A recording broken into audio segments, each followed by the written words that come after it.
लखनऊ से है, जहां ग्राम पंचायतों का परिसीमन आज से होगा। बता दें कि यूपी में पंचायत चुनाव 2026 की तैयारियां शुरू हो गई हैं। ग्राम पंचायतों का पुनर्गठन और परिसीमन प्रक्रिया शुरू हो गई है। 28 से 30 जून के बीच जनसंख्या निर्धारण होगा और 12 से 14 जुलाई के बीच अंतिम सूची जारी की जाएगी। 2300 से अधिक ग्राम पंचायतें इससे प्रभावित होगी।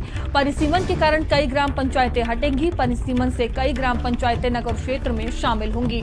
8 जुलाई तक भेजे जाएंगे पुनर्गठन का प्रस्ताव, ये शासन का कहना है। तो देखिए, पंचायत चुनाव होने हैं यूपी में और इसी को लेकर विशेष तैयारियां की जा रही हैं।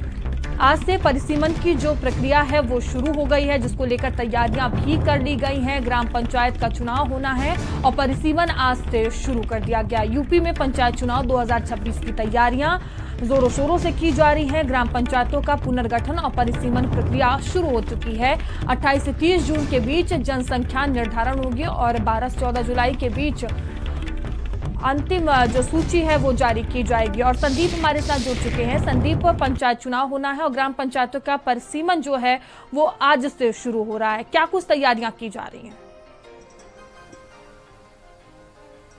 देखिए, बिल्कुल 2026 में देखिए पंचायत चुनाव को लेकर तमाम राजनीतिक दलों की भी देखिए तैयारियां तेज है। हालांकि ये कहा जाता है कि पंचायत चुनाव में सत्ताधारी जो पार्टी होती है उसके जो लोग होते हैं वो भारी संख्या में जीत हासिल करते हैं, लेकिन कई बार देखिए इसमें जो है ये भी देखा जाता है कि विपक्ष के तमाम लोग भी जो होते हैं वो बाजी मार ले जाते हैं। अब देखिए त्रिस्तरीय पंचायत चुनाव होना है, इसको लेकर शासन की तैयारियां भी तेज हो गई हैं। इसको लेकर अगर हम बात करते हैं, देखिए निर्वाचन आयोग की बात करते हैं, अगर देखिए उसकी तैयारियां भी तेज है। हाल ही में अभी कुछ दिन पहले देखिए 75 जिलों के जो हैं एसडीएम को, तमाम अधिकारियों को बुलाकर यहाँ पर एक 3 दिवसीय कार्यक्रम में उनको जो है वो ट्रेनिंग दी गई थी। अब देखिए इसमें ग्राम पंचायतों के पुनर्गठन की बात करी जाए और उसी के साथ साथ देखिए परिसीमन की जो प्रक्रिया होती है, जिसमें तय किया जाता है कि कौन सी पंचायत कहाँ पर है, या तमाम परिसीमन के अंतर्गत जो भी देखिए क्षेत्र आते हैं उसकी जो प्रक्रिया है वो आज से शुरू कर दी गई है। और इसी के साथ साथ देखिए नए नगर पंचायत की बात करी जाए, नगर पालिका क्षेत्र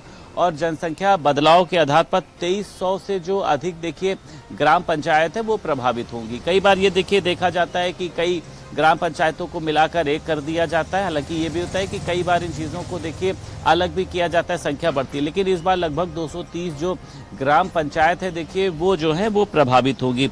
28 से 30 जून की देखिए जो तारीख रखी गई है वो रखी गई है जनसंख्या निर्धारण की, यानी ये पूरी जनसंख्या तय की जाएगी। उसके बाद 12 से 14 जुलाई के बीच में एक अंतिम सूची जारी की जाएगी। अगर किसी को कोई दिक्कत होती है तो जो वो अपनी शिकायत है वो उसको सबके सामने देखिए ला सकता है, ये एक मौका दिया जाता है।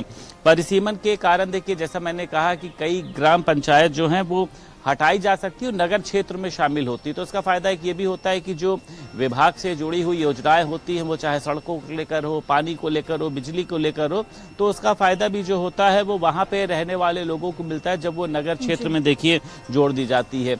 अब शासन ने देखिए सभी जिलाधिकारियों को देखिए निर्देशित किया है और ये कहा है कि 8 जुलाई तक जो है वो पुनर्गठन का प्रस्ताव जो है वो भेजा जाए।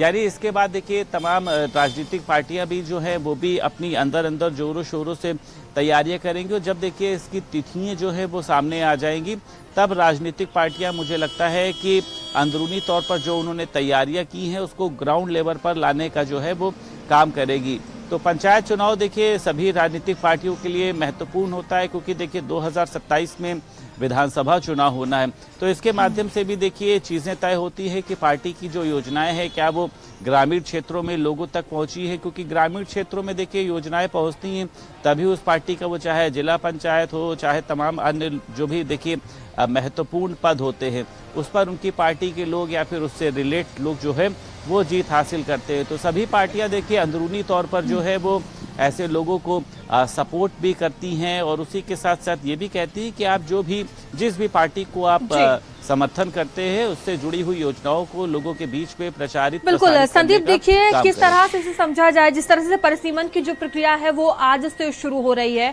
तो आज क्या क्या होगा जमीनी स्तर पर अगर बात की जाए?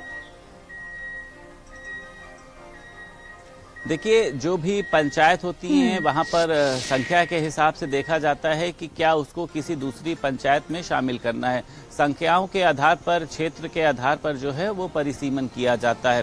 तो इसमें देखिए कई बार लोगों को फायदा भी होता है कि कुछ ऐसे क्षेत्र होते हैं, ऐसी पंचायत होती है जो माफ कीजिए, ऐसी ग्राम पंचायत होती है जो परिसीमन में आने के बाद ये देखा जाता है कि वहां पर अब तमाम तरीकों से देखिए विकास होता है। क्योंकि कुछ पंचायत ऐसी होती हैं कि जो क्षेत्र से अलग होती हैं, तो वहां पर सरकारी योजनाएं नहीं पहुंच पाती। आपने देखा होगा कि अगर एक व्यवहारिक तौर पर बात करें, कई कॉलोनियां ऐसी होती हैं जो नगर निगम से अटैच नहीं होती हैं, तो वो प्राइवेट कहलाती है और वहां पर नगर निगम की जो योजनाएं हैं उसका फायदा लोगों तक नहीं पहुंच पाता है। चाहे साफ सफाई से रिलेटेड हो, चाहे सड़कें बनने से लेकर हो, चाहे बिजली से लेकर हो। तो परिसीमन के दौरान देखिए जब तमाम जो पंचायत है वो शामिल की जाएंगी, तो तमाम जो सरकारी योजनाएं होती हैं विभागों की, उसका लाभ इन लोगों को मिलता है। इनका नाम जोड़ा जाता है वोटर लिस्ट में, तमाम अन्य चीजों में। लेकिन अब इस बार देखिए लगभग 230 जो ग्राम पंचायत है वो प्रभावित होगी, यानी संख्या को जो है वो घटाया जा रहा है। अब ये देखिए अपने अंदरूनी तौर पर एक पूरी रिपोर्ट तैयार की जाती है कि किसको शामिल करना है, किसको हटाना है, पूरी इसका देखिए एक आंकड़ा निकाला जाता है। और बहुत ही इसमें महत्वपूर्ण देखिए भूमिका होती है कि कहीं पर भी किसी भी तरीके की देखिए लापरवाही ना हो, क्योंकि पंचायत चुनाव में देखिए ग्राम पंचायतों की ही देखिए एक बड़ी भूमिका होती है, प्रधान की होती है, तमाम अन्य जो भी लोग इससे देखिए जुड़े हुए महत्वपूर्ण पद पर होते हैं। तो आज से ये प्रक्रिया शुरू हो रही है और ये भी कहा गया है कि किसी तरीके की कोई हीला हवाली ना हो। तमाम एसडीएम रैंक के जो अधिकारी हैं उनको लखनऊ में अभी बुलाकर देखिए ट्रेनिंग भी दी गई थी।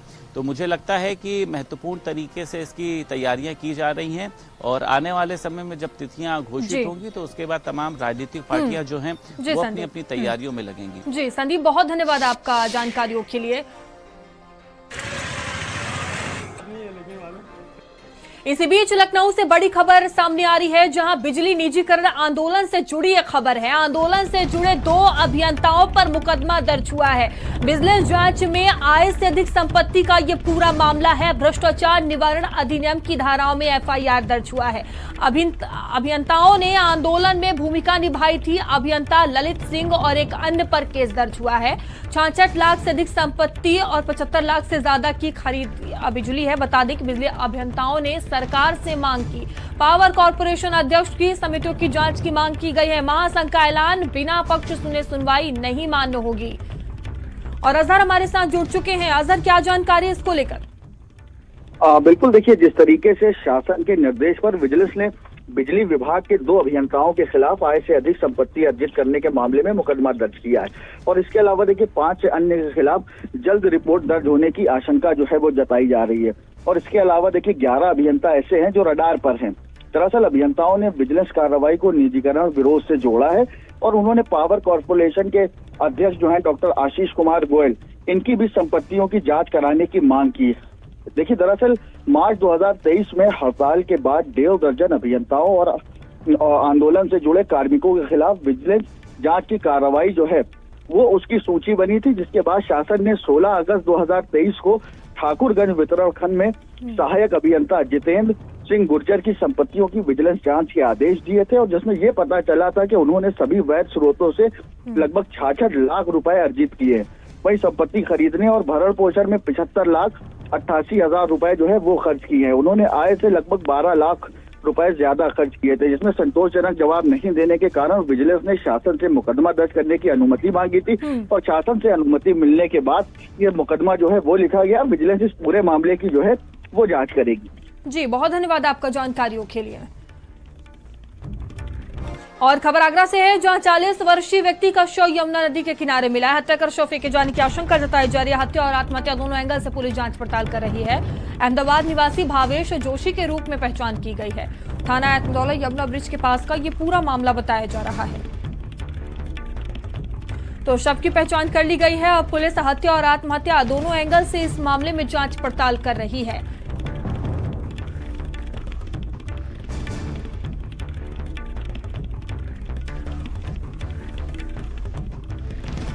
तो आगरा का यह पूरा मामला है। 40 वर्षीय व्यक्ति का शव यमुना नदी किनारे मिला है। पुलिस मामले की जांच पड़ताल कर रही है। हत्या कर शव फेंके जाने की आशंका जताई जा रही है। तो हत्या और आत्महत्या दोनों एंगल से पुलिस अब मामले में जांच पड़ताल कर रही है। अहमदाबाद निवासी भावेश जोशी के रूप में मृतक की पहचान की गई है। तो यमुना ब्रिज के पास का ये पूरा मामला बताया जा रहा है। 40 वर्षीय व्यक्ति है जिसका यमुना नदी किनारे शव मिला है। और खबर फिरोजाबाद से है, जहां हाईवे पर बाइक सवार का अश्लील वीडियो वायरल हुआ है। अश्लीलता करते बाइक सवार का वीडियो वायरल हुआ है। थाना लाइन पार थाना के टुंडला क्षेत्र का मामला बताया जा रहा है। तो देखिए, अश्लीलता की सारी हदें पार की गई हैं। हाईवे पर बाइक सवार का अश्लीलता भरा ये वीडियो सामने आया है। अश्लीलता करते बाइक सवार का वीडियो काफी तेजी से वायरल हुआ है।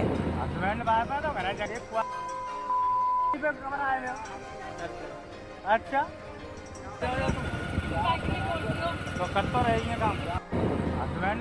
जितेंद्र हमारे साथ जुड़ चुके हैं। जितेंद्र, हाईवे पर बाइक सवार का अश्लीलता भरा ये वीडियो सामने आया है, क्या कोई कार्रवाई की गई इस मामले में? देखिए, वीडियो वायरल हुआ है और उसके बाद चर्चाओं में है। एक युवक एक युवती बाइक पर नियमों को ताक पर रखते हुए, अश्लीलता परसते हुए हाईवे पे चल रहे हैं। राहगीर भी कह रहे हैं कि अगर आप पति पत्नी है तो घर पे जाके रोमांस करें, लेकिन उन पर एक फर्क नहीं है। इस तरह का वीडियो सोशल मीडिया पर जमकर वायरल हो रहा है और अभी तक इस पूरे वीडियो में ये संज्ञान लिया गया है कि गाड़ी कहाँ की है, कौन इस बाइक पर सवार थे, इन सबको ट्रेस करके कार्रवाई करने की बात एसएसपी के द्वारा कही गई है। जी, बहुत धन्यवाद आपका जानकारियों के लिए। और खबर अमरोहा से है, जहां भारत समाचार की खबर का बड़ा असर हुआ है। पटाखा फैक्ट्री ब्लास्ट में 5 की मौत का ये पूरा मामला है। आरोपी फैक्ट्री मालिक गिरफ्तार किया गया है। बता दें कि फुलझड़ी की जगह बनाए जाते थे अवैध विस्फोटक, जहां अतरासी कला में इस फैक्ट्री में ब्लास्ट हुआ था। रजबपुर थाना पुलिस ने आरोपी को गिरफ्तार कर लिया है। तो ये देखिए, आरोपी फैक्ट्री मालिक जो है वो अब पुलिस की गिरफ्त में है। फुलझड़ी की जगह अवैध विस्फोटक बनाए जा रहे थे, जहां अतरासी कला में स्थित फैक्ट्री में विस्फोट हुआ था और 5 लोगों की इसमें जान चली गई थी। अब पुलिस की तरफ से बड़ी कार्रवाई की गई है। फैक्ट्री मालिक को गिरफ्तार कर लिया गया है। तो भारत समाचार ने इस खबर को प्रमुखता से दिखाया, जिसके बाद खबर का असर देखने को मिला है। पटाखा फैक्ट्री ब्लास्ट में 5 की मौत हो गई थी। आरोपी फैक्ट्री मालिक अब पुलिस की गिरफ्त में है। प्रबल हमारे साथ जुड़ चुके हैं। प्रबल, क्या जानकारी मामले को लेकर?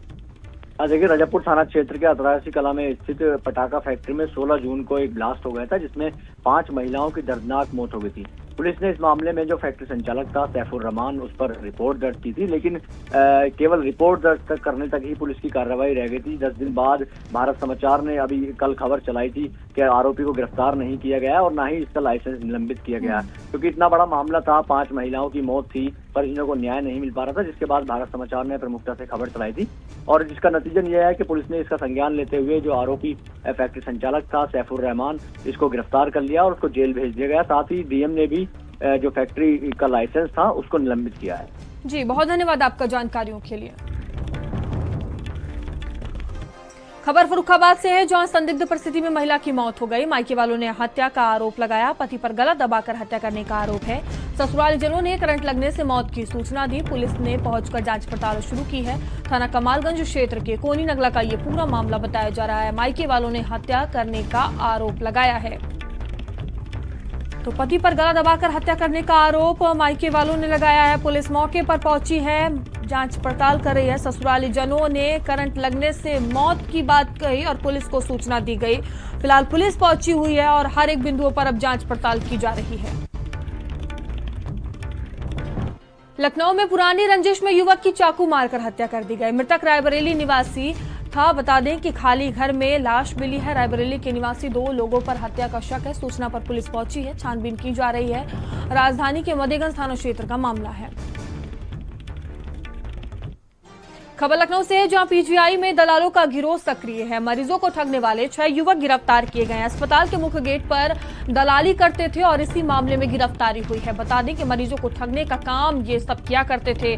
6 युवकों को इस मामले में गिरफ्तार कर लिया गया है।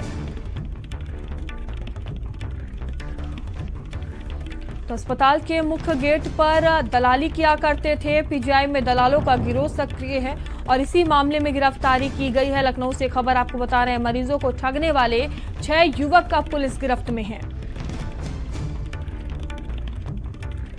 और खबर बस्ती से है, जहां भारत समाचार की खबर का शासन ने संज्ञान लिया है। लापता गांव भरवालिया टिकुया की अस्तित्व मिलेगा। प्रधान राजेश यादव ने गांव का अस्तित्व बचाने की फरियाद की थी। कमिश्नर द्वारा बस्ती संत कबीरनगर से कराई गई जांच। आयुक्त एवं सचिव राजस्व परिषद को रिपोर्ट भेजी गई। कुदराहा ब्लॉक क्षेत्र अंतर्गत भरवालिया टिकुया गांव का ये पूरा मामला है। इसको भारत समाचार ने प्रमुखता से इस खबर को चलाया था, जिसके बाद भारत समाचार की खबर का दमदार असर हुआ है। तो आयुक्त एवं सचिव राजस्व परिषद को रिपोर्ट भेजी गई है।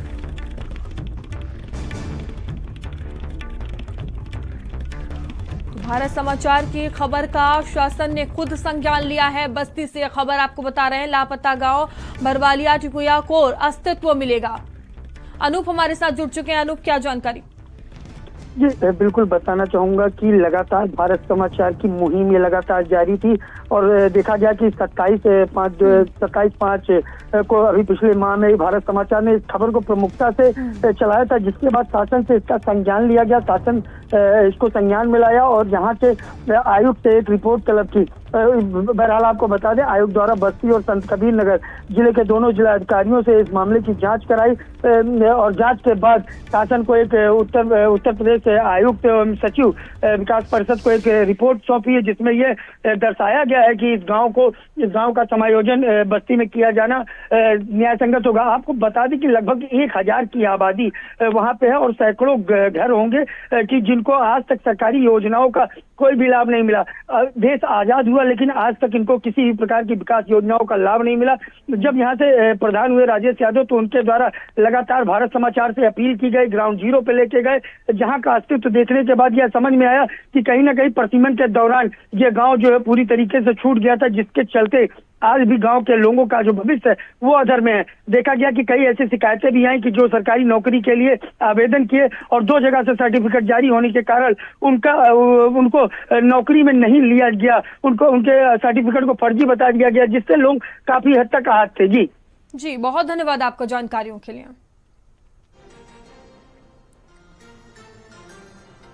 और खबर सीतापुर से है, जहां लखनऊ से आई एसटीएफ ने सीतापुर में छापेमारी की। 2 युवतियों को नर्सिंग असिस्टेंट बनाने के नाम पर ठगा गया। 4 लाख रुपए का सैन्यकर्मी पर आरोप है। एफआईआर दर्ज हुई है। एसटीएफ सैन्यकर्मी राहुल कुमार की तलाश में पहुंची थी। शहर कोतवाली क्षेत्र का पूरा मामला बताया जा रहा है। 4 लाख ठगने का सैन्यकर्मी पर आरोप है और मुकदमा दर्ज किया गया है। अवनीश हमारे साथ जुड़ चुके हैं। अवनीश, क्या जानकारी? जी बिल्कुल, मैं बता दूं, शहर के नारायण नगर मोहल्ले में लखनऊ से आई एसटीएफ ने छापेमारी की। छापेमारी के दौरान बताया गया कि सैन्यकर्मी राहुल कुमार की तलाश में पहुंची थी। आरोप था कि सैन्यकर्मी ने लखनऊ निवासी 2 युवतियों से नर्सिंग असिस्टेंट बनाने के नाम पर 4 लाख रुपए ठगे थे। इस मामले पर जो बताया जा रहा है कि राहुल कुमार थे, इसके खिलाफ केस भी दर्ज किया गया।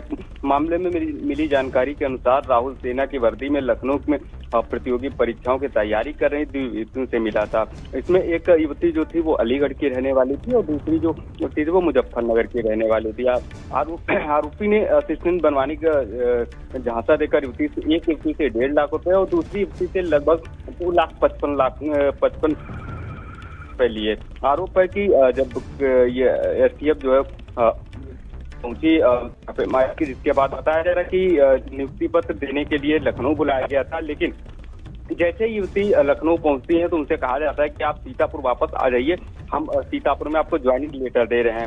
उसके बाद युवती जो है वापस आती है सीतापुर और लालबाग स्थित आर्मी कैंटीन के पास जो ये सैन्यकर्मी बताया जा रहा है राहुल कुमार, इससे मिलती है तो इसको 2 ज्वाइनिंग लेटर दिए जाते हैं, जो कि युवतियों को संदिग्ध लगते हैं, जिसकी तहरीर जो पुलिस को दिया थी। पुलिस की सूचना पर एसटीएफ ने ये छापेमारी की है। जी बहुत धन्यवाद आपको जानकारियों के लिए।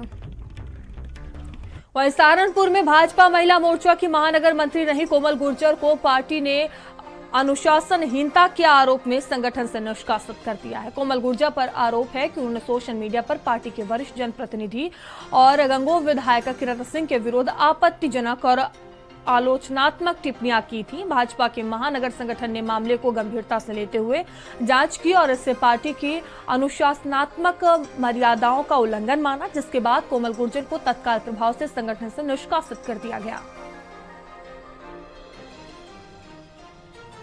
खबर मेरठ से है, जहां हिस्ट्री शीटर गौकस से पुलिस की मुठभेड़ हो गई। गौकस हरलू के पैर में गोली लगने से वो घायल हो गया। रोकने पर फायरिंग कर बाइक से भागा था। शातिर डकैती के मामले में जेल भी जा चुका है। घायल गौकसी के उपकरण, तमंचा और कारतूस भी बरामद किया गया है। लिसाड़ी गेट पुलिस की चेकिंग के दौरान ये मुठभेड़ हुई है। आज दिनांक 27/6/25 को थाना लिसाड़ी गेट पुलिस द्वारा 4 खंबे से मदीना कॉलोनी की तरफ जाने वाली सड़क पर चेकिंग की जा रही थी। इसी दौरान एक संदिग्ध युवक बाइक से आता हुआ दिखाई दिया। पुलिस टीम द्वारा जब इसे रोकने का प्रयास किया तो यह तेजी से गाड़ी लेकर भागा। पुलिस टीम द्वारा जब इसका पीछा किया गया तो आगे कुछ दूर चलकर यह फिसल गया। इसके पश्चात इसने पुलिस टीम पर जान से मारने की नीयत से फायरिंग की। पुलिस टीम द्वारा भी आत्मरक्षार्थ जवाबी कार्रवाई में फायरिंग की है, जिसमें इसके दाहिने टांग पर गोली लगी है। इस पर लगभग 3 दर्जन गोवध, डकैती आदि के अभियोग पंजीकृत हैं। यह थाना भावनपुर का हिस्ट्री शीटर भी है। इसे उपचार हेतु जिला अस्पताल भेजा गया है। पिल्यून भी मौके पर मौजूद है। अन्य आवश्यक विधिक कार्रवाई की जा रही है। और श्वेब जी हमारे साथ जुड़ चुके हैं। श्वेब जी, क्या जानकारी सामने आ रही है मुठभेड़ को लेकर? ये शातिर इसलू नाम का गोकश है जो लगातार जो है इलाके में गोकशी की वारदातों को अंजाम देता था।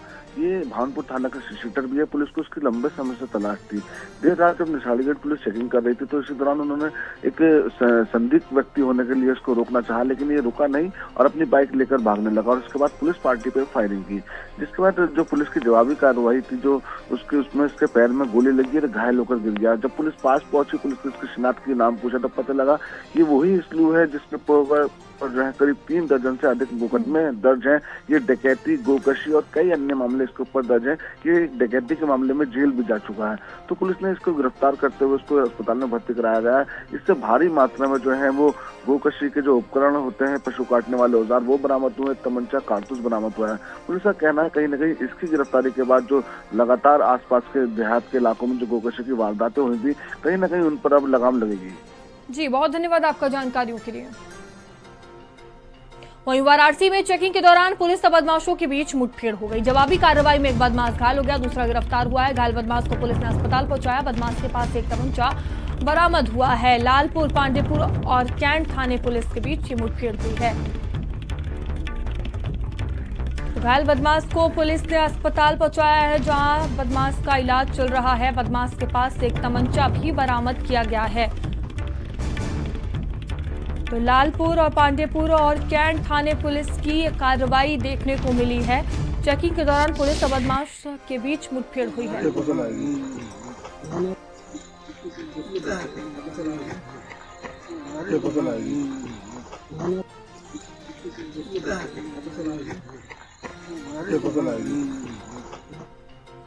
खबर बदायूं से है, जहां 2 थानों की पुलिस और बदमाशों में मुठभेड़ हुई है। पुलिस मुठभेड़ में दोनों बदमाशों के पैर में गोली लग गई है। बदमाश लूट और गैंगस्टर का शातिर अपराधी है। उसहैत अलापुर थाना पुलिस और बदमाशों के बीच ये मुठभेड़ हुई है। एक बदमाश से 2 बाइक, तमंचा, 10,000 रुपए बरामद किया गया है। दूसरे बदमाश से एक अवैध तमंचा और एक बाइक बरामद की गई है।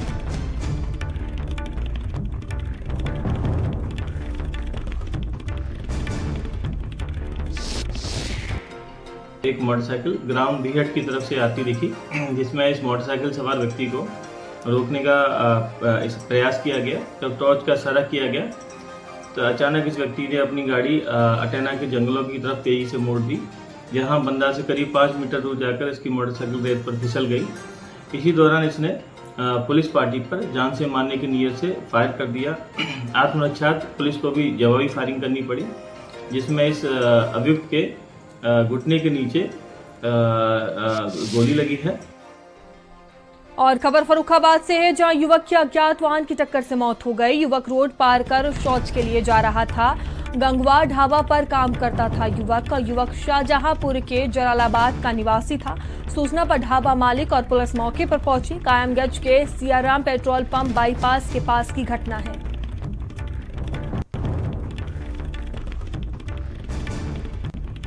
रुकेंगे ब्रेक के लिए, बने रहिए भारत समाचार के साथ।